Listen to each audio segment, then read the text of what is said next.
एक बार एक फ़कीर से एक शख्स ने पूछा कि साहब आपकी सेहत कैसी है, आपके हाल कैसे हैं। फ़कीर इस बात पर भड़क गए।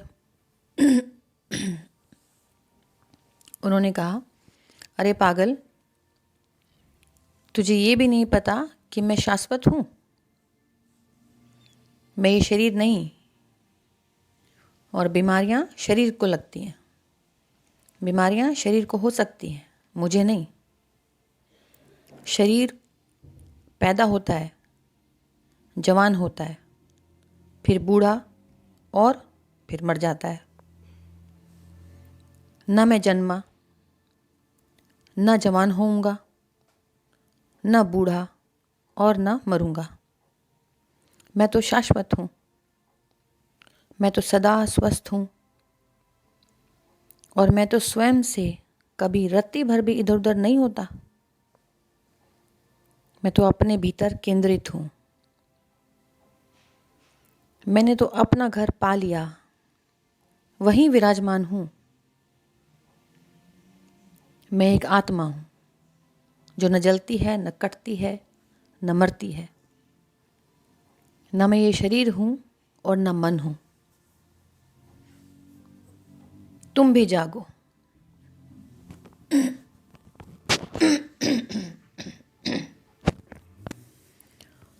अपने को शरीर और मन समझना अब बंद करो। इस शरीर के रूप में तो हमने जन्म लिया है, पिछले कर्मों को भोगने के लिए और जागृत होने के लिए। कितने जन्मों से तुम अलग अलग आकार, अलग अलग रूप में जन्मते हो, जवान होते हो, बूढ़े होते हो। तुम्हारा शरीर बीमारियां भोगता है, खराब होता है। तुम खुद को शरीर से जोड़े रखते हो, तकलीफ़ें सहते रहते हो, सोए रहते हो, जागना चाहते ही नहीं। बस जागने की बातें सुनने में तुमको आनंद आता है,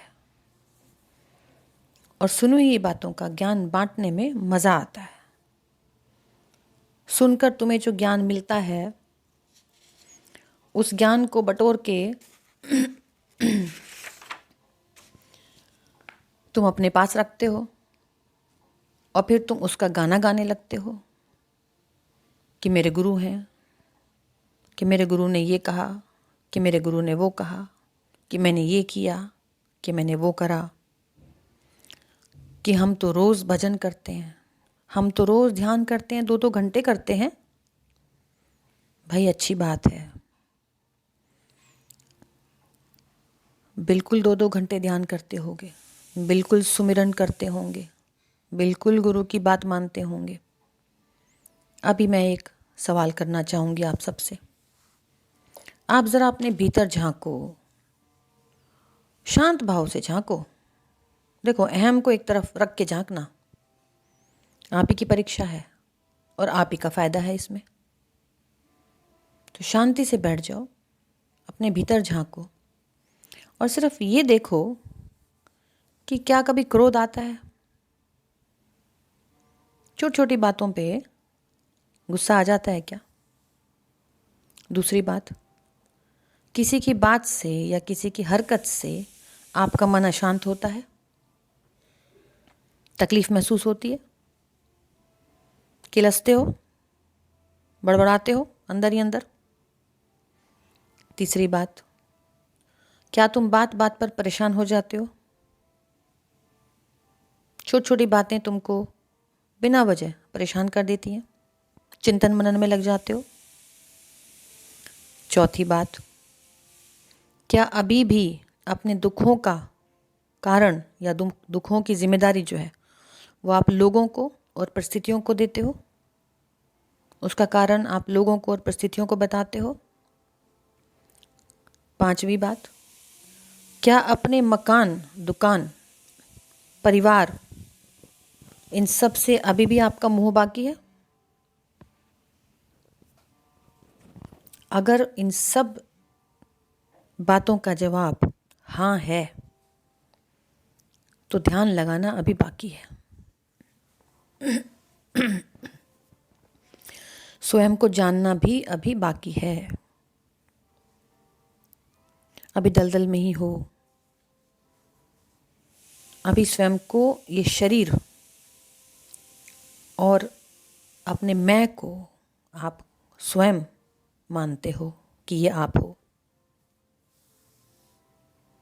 बुद्ध कहते हैं कि 4 तरह के घोड़े होते हैं। इस कहानी से पहले मैं आपको फिर याद दिला दूं कि गुरु तो हमें चेताते हैं, गुरु तो हैं हमारे, गुरु मंत्र भी हमको मिल गया, हम गुरु मंत्र भी जाप करते हैं, हम साधना भी करते हैं, हम मंदिर में घंटी भी बजाते हैं, हम पूजा अर्चना भी करते हैं, हम लड्डू गोपाल को भी सजाते हैं, हम कीर्तन भी करवाते हैं, है ना, सब कुछ करते हैं और बड़े मन से करते हैं, बड़े भाव से करते हैं। लेकिन ये सब बाहर करते हैं हम, नहीं? आपको नहीं लगता ये सब बाहर हो रहा है? और करते करते दिखावा भी हो जाता है। 4 लोग भी आते हैं उस भजन कीर्तन में, और जब प्रसाद बांटने की बारी आती है और जब भजन कीर्तन समाप्त भी हो जाता है तो उसके बाद गॉसिपिंग भी चलती है ना। और जब भजन कीर्तन सब प्रोग्राम ख़त्म हो जाते हैं तो उसके बाद उसकी आपके मन के अंदर आप ही के साथ खुद ही आप अपने आप में भी उसकी चर्चाएं भी करते रहते हो। अच्छे बुरे सभी तरह के ख्याल आते हैं, विचार कंटिन्यू रहते हैं, है ना, मन के घोड़े दौड़ते रहते हैं। तो गुरु पाने के बाद भी ये मन आपका अशांत क्यों हुआ? गुरु के आपकी ज़िंदगी में आने के बाद भी आपका ये मन इतना अशांत क्यों रह गया? क्यों आपको लोगों से शिकायतें रह गई? क्यों अपने आप से शिकायतें रह गई? आप क्यों नहीं देख पा रहे कि ये जो जन्म आपने लिया है, जितने भी आपके आसपास रिश्तेदार, दोस्त, पड़ोसी, किसी भी रूप में जो भी रिश्ते बनते हैं, जो भी लोग आपकी ज़िंदगी में आते हैं, कुछ अच्छे जो आपको लगे, कुछ बुरे जो आपको लगे, यहाँ ना कोई अच्छा है ना बुरा, सब अपना काम करते हैं, अपना काम करने आते हैं और चले जाते हैं। तो ये सब अच्छा है वो बुरा है, ये आपके भीतर है, ये आपके अपने विचार हैं, अपने ओपिनियंस हैं। तो ये सब जो भी आप देख रहे हो मायावी दुनिया बाहर, जिनको आप समेट के बैठे हो, मेरे बेटे, मेरी बेटियां, मेरे बहुएं, हाँ मेरी बहू ज़्यादा अच्छी आ गई उससे, हमारे घर जो है 3 मंजिल का अच्छे से बन गया, हमने एक और ज़मीन ले ली, क्या हुआ इससे? पल पल शरीर घट रहा है, मौत नज़दीक आ रही है, आपने अपने आप को जाना ही नहीं। गुरु तो इसीलिए मिले थे ना कि आपकी आपसे मुलाकात करा सकें।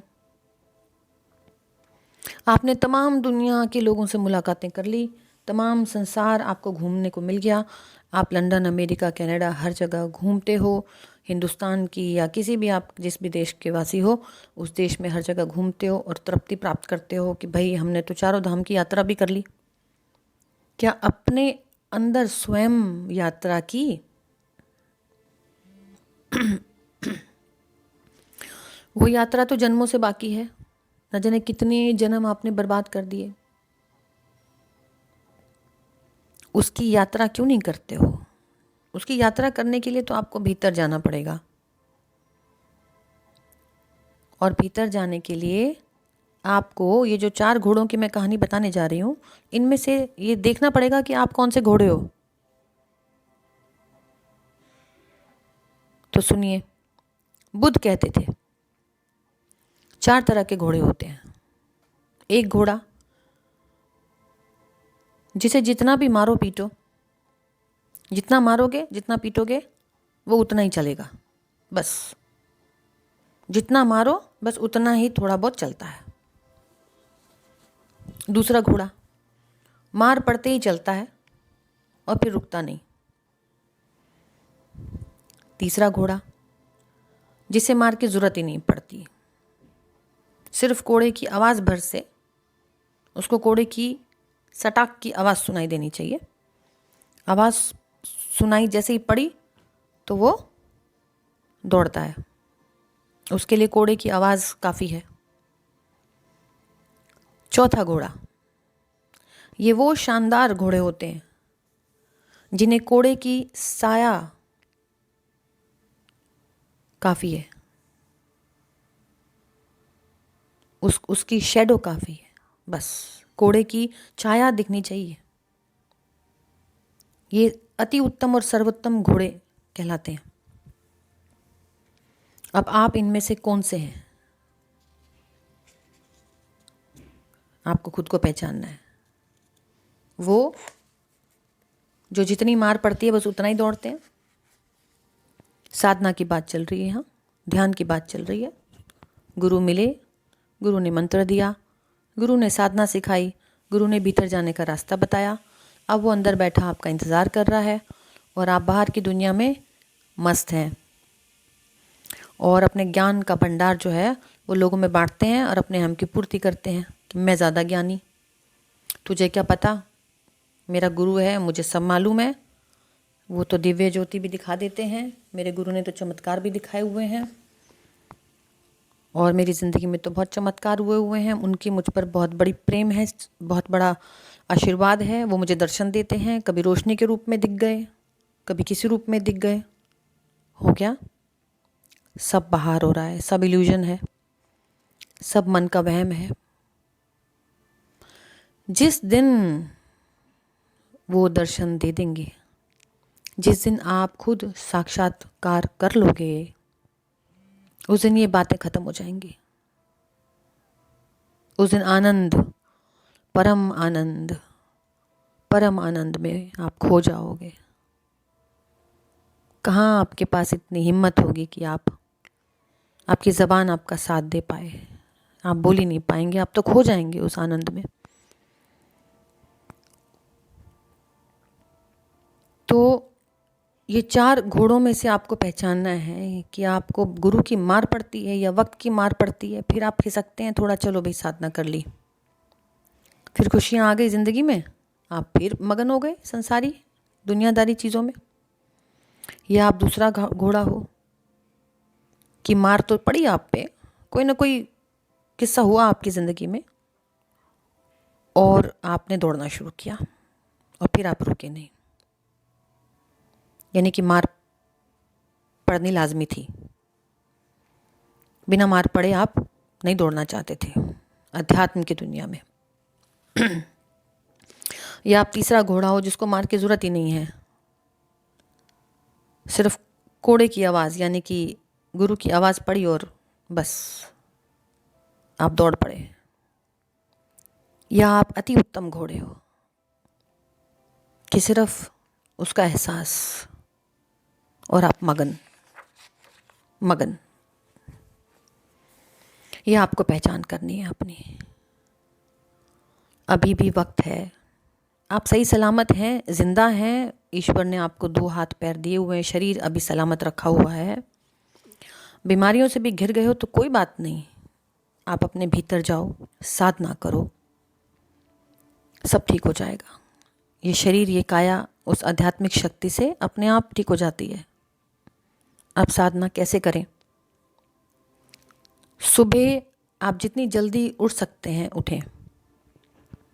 अब ये आप पर है कि आप 5 बजे उठें तो 5 बजे सही, 6 बजे उठना चाहते हैं 6 बजे सही, मैक्सिमम 7 से ज़्यादा लेट ना करें। 7 बजे तक आपके सारे कार्यक्रम पूरे हो जाने चाहिए। उठें, उठ करके गर्म पानी लें। पहले आप अपना वॉशरूम जाएं, अपनी सारी चीज़ें निमटा के आप बाहर आके बैठो, गर्म पानी पियो, सिप सिप करके थोड़ा थोड़ा जैसे चाय पीते हैं ऐसे आप 1 गिलास 2 गिलास गर्म पानी पिएं। उसके बाद आप अपना प्राणायाम करें।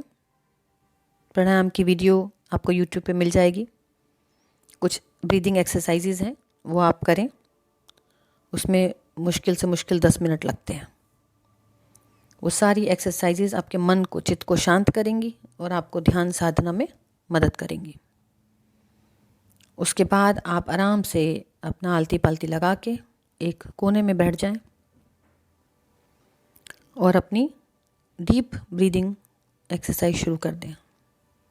उसको एक्सरसाइज कहो या डीप ब्रीदिंग साधना कहो। ये शुरुआत के आपको 5 दिन करनी है। 5 दिन के बाद आपका ध्यान स्वयं लगने लगेगा, लेकिन रेगुलर करना है। दूसरी बात, खान पान पे आपको ध्यान रखना है। जितना थोड़ा खाएं, जितना कम खाएं उतना अच्छा है, ध्यान उतना अच्छा लगेगा। पेट भर भर के खाने से मन चंचल हो जाता है, मन में विकार आते हैं। इस टॉपिक पे बाद में बात करेंगे हम। तो जितना कम हो सकता है उतना खाएं, कम से कम खाएं। फल ज़्यादा खाएं, अनाज कम करें, तो साधना बढ़ेगी आपकी। और ध्यान करने जब बैठें तो आप अपना पूरा का पूरा जो ध्यान है उसको केंद्रित कर दें अपने श्वास पे। पूरा ध्यान एक पॉइंट पे अपनी सांस पे लेके आ जाएं, और सांस जैसे ही अंदर जाती है आप उसके साथ अंदर जाएं। देखें अंदर क्या हो रहा है। गहरी लंबी सांस अंदर लेते हुए जाएं, उसके साथ साथ आप भीतर जाएं। और गहरी लंबी सांस बाहर जब छोड़ें तो आप भी उसके साथ बाहर आएं, यानी कि मन जो है वो आप सांस पे बिठा दो। तो इस तरीके से आपको 10 मिनट तक ये करना है कि गहरी लंबी सांस भीतर गई, आप उसके साथ गए, और गहरी लंबी सांस बाहर आई, आप उसके साथ आए। 10 मिनट के बाद आपको फिर और 10 मिनट इस सांस को देखना है। दृष्टा बन के इस सांस को आते और जाते देखते रहो।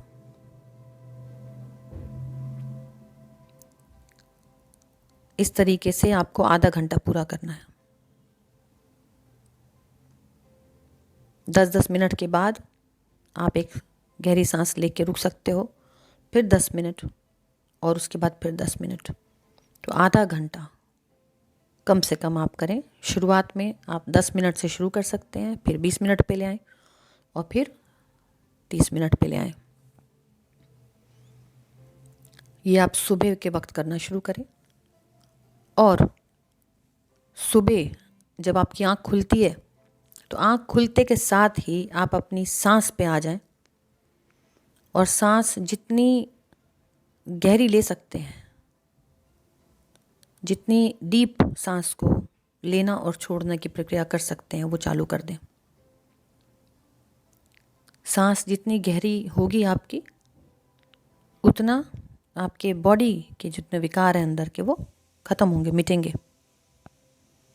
उसी तरीके से रात को जब सोने जाते हैं आप, तो सोने के वक्त भी आपको अपनी सांस जो है वो गहरे से लेना शुरू करना है। सांस गहरी लें। ध्यान रहे कि इसमें फोर्स अप्लाई ना हो, ताकत का इस्तेमाल ना करें। नॉर्मल जैसे सांस चलती है बस वैसे ही चलाएं, लेकिन थोड़ा सा गहरी, शांत होनी चाहिए। इसको करने से आपकी नींद गहरी होगी और जल्दी पूरी हो जाएगी। नींद आपकी 4 घंटे में भी पूरी हो जाएगी और आपकी आँख खुल जाएगी। तो आपको डरना नहीं है। आप उस समय का सदुपयोग ध्यान में करें। उठ जाएं, वॉशरूम वगैरह जाएं, कुल्ला करें और ध्यान में बैठ जाएं। चाहे आपकी आँख 2 बजे 1:30 बजे खुल जाए, ये बहुत अच्छा टाइम आपको मिल जाता है साधना का। तो इसको करें।